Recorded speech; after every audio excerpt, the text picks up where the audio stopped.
There's a reason it was not random.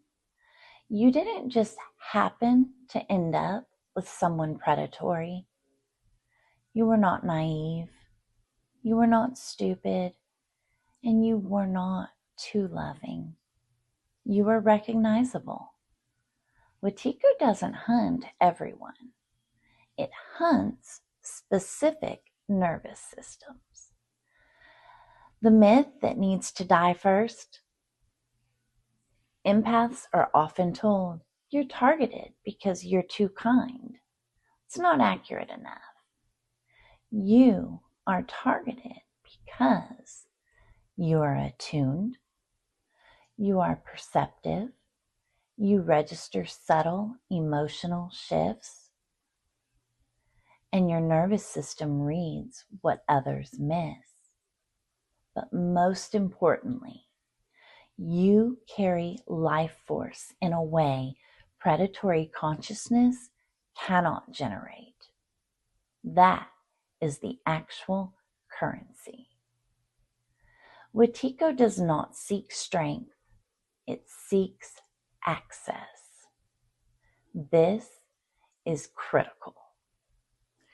Wetiko is not drawn to weak people. It's drawn to unprotected openness.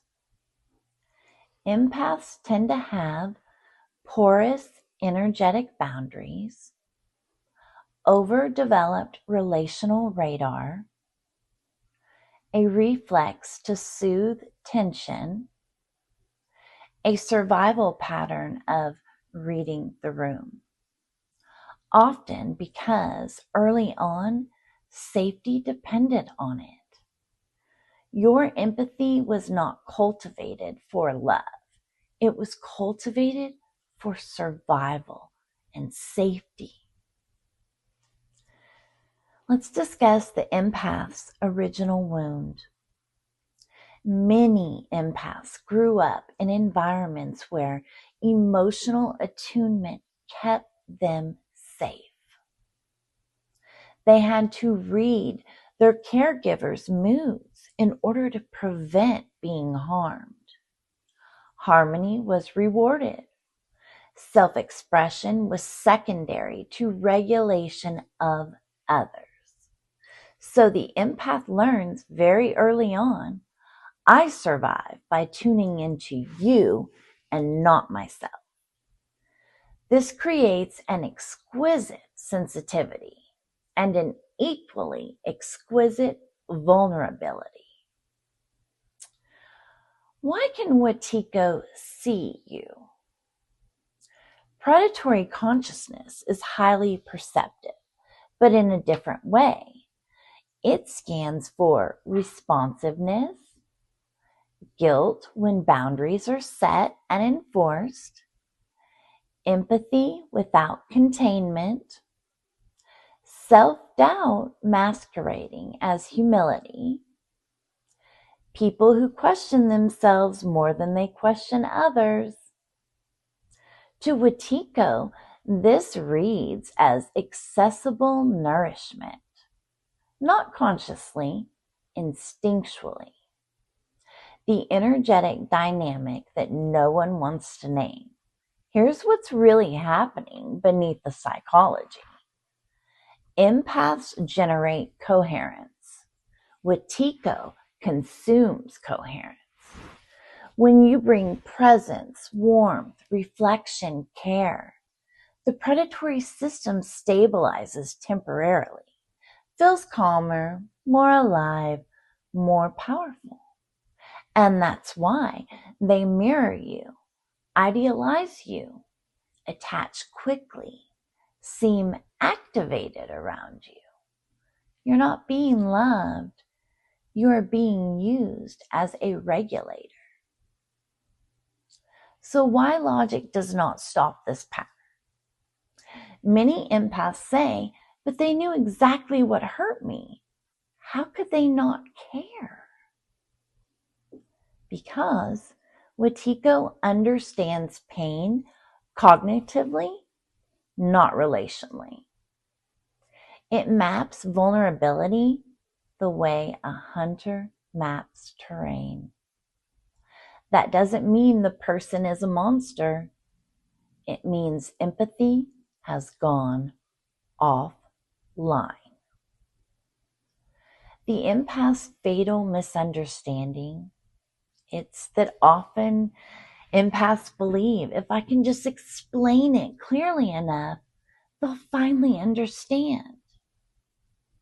No, Wetiko doesn't misunderstand you. It understands you perfectly and exploits that understanding. This is the moment where compassion becomes self-betrayal. So why do boundaries feel violent for empaths? For empaths, boundaries often trigger guilt, fear of abandonment, identity collapse, shame for being cold. Why? Because boundaries represent a loss of access, and your nervous system was trained to equate access with safety. But to Wetiko, boundaries are not violence, they are starvation. So what's the turning point? Empathy with sovereignty. This is the reorientation. Empathy itself is not the problem. Unsovereign empathy is. Sovereign empathy says, I feel you, but I do not abandon myself. I can understand you without accommodating you. Compassion does not require proximity. Wetiko cannot attach to someone who is embodied, tracks their own signals, does not over-explain, does not negotiate reality, does not offer unlimited access. So what's the grief that empaths must face? Well, it's realizing my love will not heal everyone. And deeper still, some people are not seeking healing. This grief is not cynicism, it's maturation. It is recognizing and accepting that truth. Some people have no interest in healing in this lifetime. Your sensitivity is not a flaw, but it must be housed in a regulated body with clear boundaries. Because empathy without sovereignty feeds Wetiko in a massive way. Empathy with sovereignty starves it. Your nervous system already knows this. Your healing is not about becoming less sensitive. It's about becoming less available to someone with predatory consciousness. I'm Kat Grace. Thank you for being here with me. If this has been helpful for you, please like, subscribe, and share. And leave me a comment letting me know what your experience has been with Wetiko. And how have boundaries helped you? Until next time, take care.